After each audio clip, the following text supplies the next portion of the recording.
Well, time for another daily reminder of why understanding is key. Kind of. Well, I'm pretty sure it is. So I made, just reading a title actually of a YouTube video. I watched this fan life YouTube channel called Those Happy Days. I've only seen the title, just to make that clear. I haven't watched the video. But it said there's a crackdown on like van life, I think. And that implies a lot. And it reminds me that, yeah, things are going to shit in the UK again because the Conservatives are in power. I'm not going to say like some biased political shit because I think that's immature and also deviates from what really matters, which is causing the least amount of harm. It sort of reminded me that I think for all the views that people have, they're very unfounded. And the reason why I think mine is quite solid is because people haven't been able to refute it. And people have tried, but most haven't attempted. And it just makes me wonder, like, maybe the position is so strong that it can't be. Even then, if it isn't a good position, then I want to know why, so I can change immediately. Change for the better, of course. But that leads into the topic of, well, just like what the van life crackdown reminded me of. About how there's a regress with certain political viewpoints and parties and power, you know.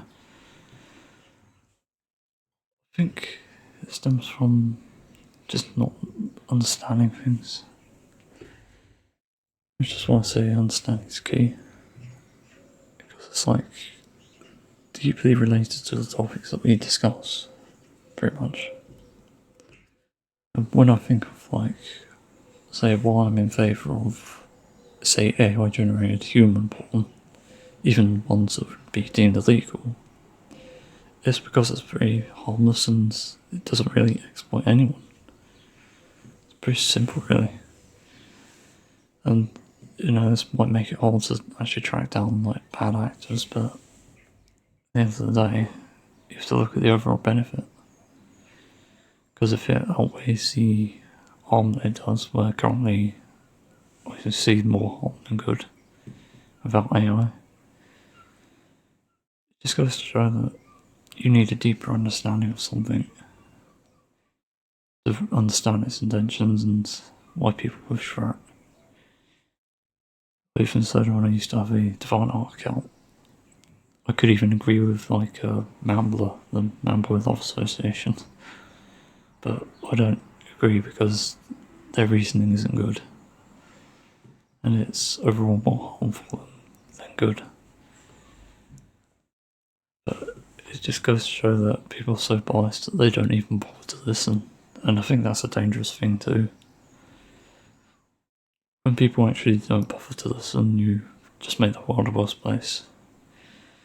I just got done watching a video by Special Books by Special Kids, and it was a popular video I'd never touched before for some reason.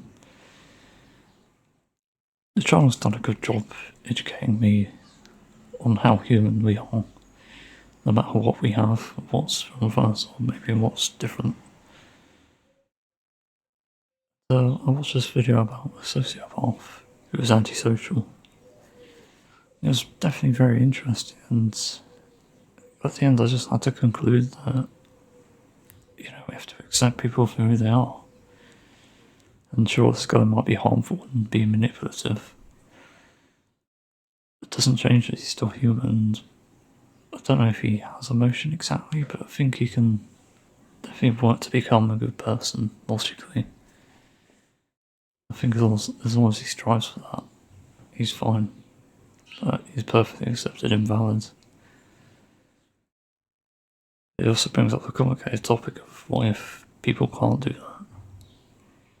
Like, what do we do? Can't exactly kill them, but at the same time, maybe they might kill us, I don't know. It's very complicated, and that's why I don't really pretend to understand everything about topics like other people do. Because I just think it's foolish and dangerous. A bit like the transphobia, a bit like homophobia. racism, etc. So understanding really is key. And like a challenge I have for really any conservatives watching, because I know people probably think I'm left leaning and probably will be watched by left leaning, but I don't really care. Just have a look at what people are doing and why they're doing it. Say like people went to in the Grand National because of the horse racing. Just try to understand why the people are doing that, rather than looking at what they're doing and thinking, oh, yeah, bad actors. It's really deeper than that.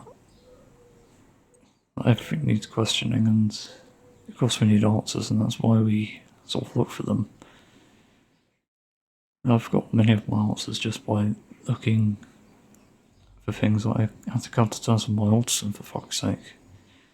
And that was a recent thing because I used to absolutely hate it. Even though I still get really depressed, I still understand that I can't change who I am. I have to accept who I am anyway. And that came from just researching, well, because it's hard to find research on autism, to be honest. It's just understanding the traits that I have more than it is finding long, complicated writings. The traits of what you really need to understand. That goes for anything really. You know, if I met someone with, say, I don't know, like diabetes, or just trying to think. There's actually so much out there, I don't know. Yeah, with diabetes, I don't actually understand enough about that. And I think if I do know someone with it, I'd go through the effort to learn about it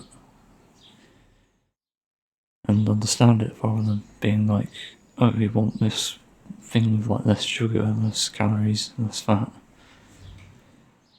No, shut the fuck up. That people exist, they have these issues, and you need to accept them. That's it, really. But yeah, addressing the van life thing briefly. It depends on what data says, or what the evidence is. Because I think it's often conflated that people who live in vans, and often they're poor people, like, you need to get that into your head as well. It's because they can't afford to live in a house, and, you know, if you think they're littering, actually look at the camera footage, like, put up security cameras, look at who's doing it. Not just think that the van is doing it just for some stupid reason. Trying to be dumb. Again, understanding is key. I think people don't understand van life, and that's the problem.